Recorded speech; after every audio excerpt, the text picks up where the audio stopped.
Heat is called the silent killer, and it's not an exaggeration. Experts say a single heat wave, even one just lasting a few days, could kill tens of thousands in India. We live in a timeline where stepping out could kill you, and not just figuratively. Every summer, we complain about the heat, adjust our routines, drink water or find shade, and we move on. Have you wondered what the heat is actually doing to your body? And how long before it's just a bit too hot today turns into something our bodies cannot handle? I'm Lavanya, and in this episode of The Climate Brief, let's step into the fascinating world of how our bodies cope with heat and what happens when they can't.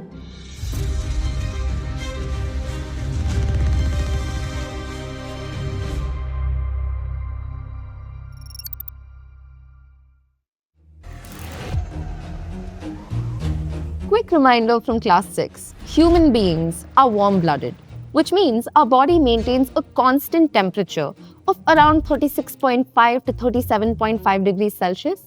That is the narrow temperature range within which every organ in the human body is designed to work. So whether you're trekking through the snow in Uttarakhand or walking the streets of Mumbai in May, that is the temperature range your body tries to stay in. All this is controlled by the hypothalamus. Think of it as your body's sensor. When it senses the outside temperature rising, it gets into action by switching on your cooling systems. And the system does two things. First, it activates your sweat glands. As the sweat evaporates off your skin, it pulls heat away from your body and helps you cool down.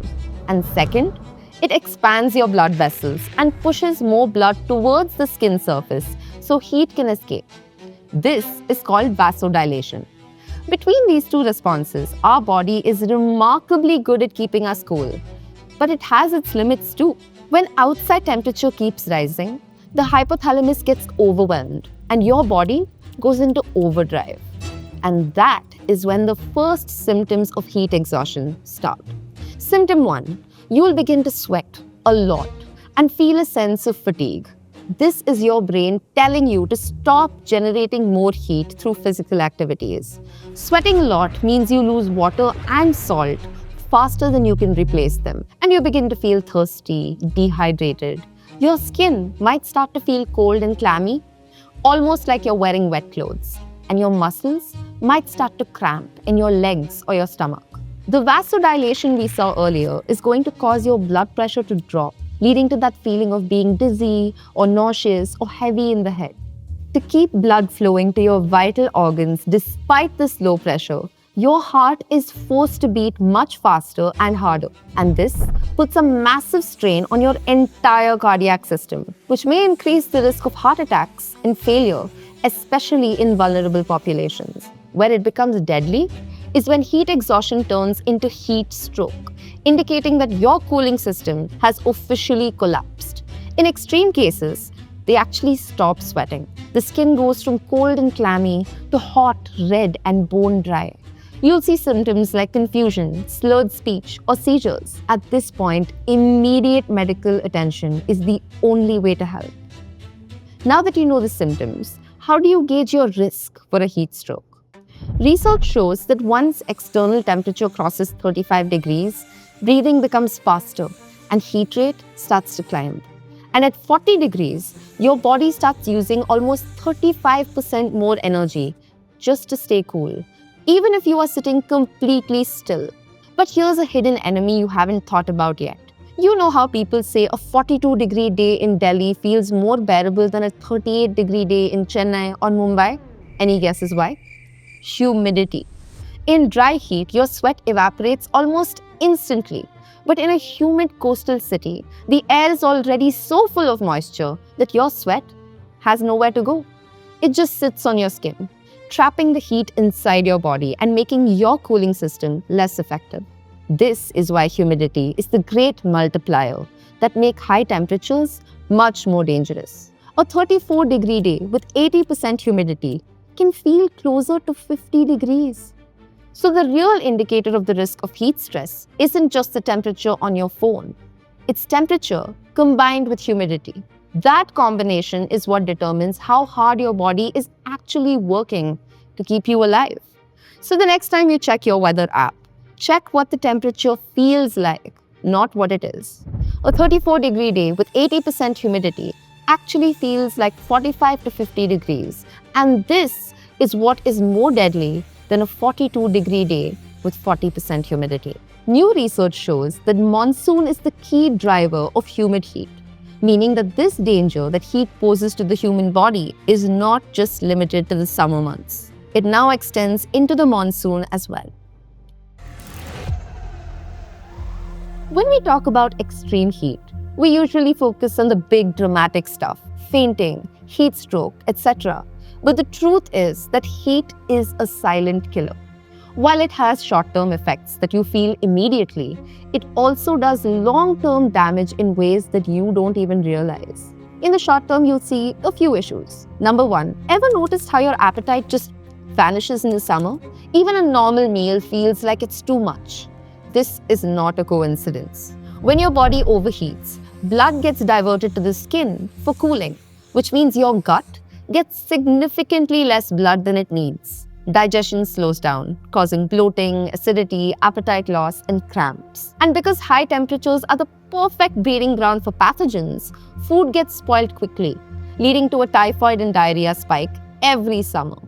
This year, Mumbai and Bengaluru have already reported a sharp rise in gut infections. Number two, most of us write off summer irritability as just being hot and cranky. But high temperatures disrupt the chemicals that regulate your mood. They spike your cortisol. They reduce blood flow to the brain. This leads to anxiety, poor sleep, difficulty concentrating, and low cognitive performance, or what is called heat anxiety. If you already struggle with mental health, heat acts as a magnifier, making symptoms feel more intense and harder to manage. But that's not all. Prolonged exposure to heat leads to long-term health challenges. As you sweat and lose water, your blood becomes thicker. Urine becomes darker. You go to the washroom less frequently, and salts start to collect in your bladder or your kidneys, leading to kidney stones and urinary tract infections. Repeated heat exposure and dehydration also causes kidneys to constrict and triggers hormonal changes that put them under increasing strain even in perfectly healthy adults. In Tamil Nadu, doctors are now regularly seeing kidney failure in men in their 30s and 40s, construction workers, farmers, sanitation workers, whose only real risk factor was years of working in the heat without enough water. This is a big problem in Gulf countries too. Reports have shown that thousands of Indian and Nepali migrant workers who went to Qatar and other Gulf countries to work in construction have been diagnosed with chronic kidney diseases because of their prolonged exposure to heat and their extreme working conditions.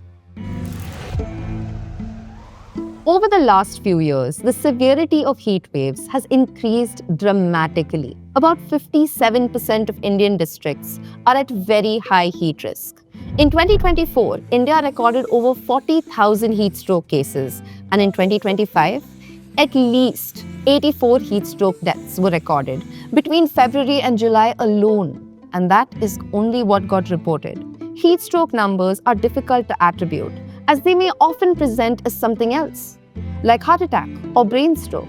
You see, heat doesn't affect all of us equally. The elderly, children, pregnant women, and people with pre-existing conditions like heart disease or diabetes are most at risk because heat puts extra pressure on systems that are already working harder than usual. But the people who face the worst consequences are the ones we talk about least.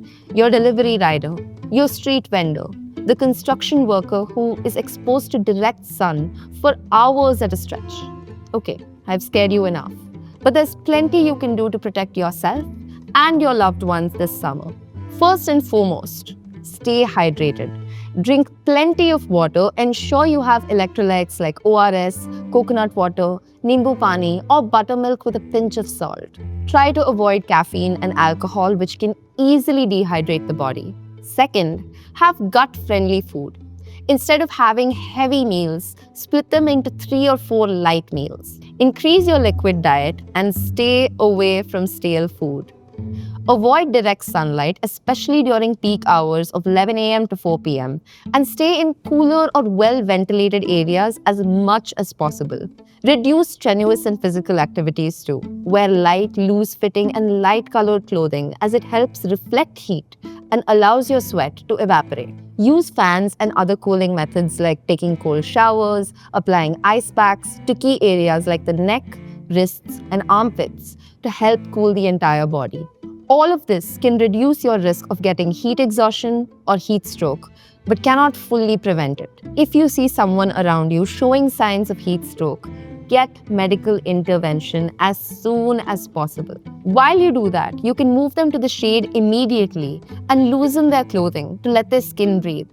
To drop their temperature, try sprinkling cold water on their skin or apply ice packs. And in severe cases, a cold water immersion or an ice bath is the most effective way. But I cannot emphasize enough, the first thing to do if you think someone may be having a heat stroke is to get medical attention.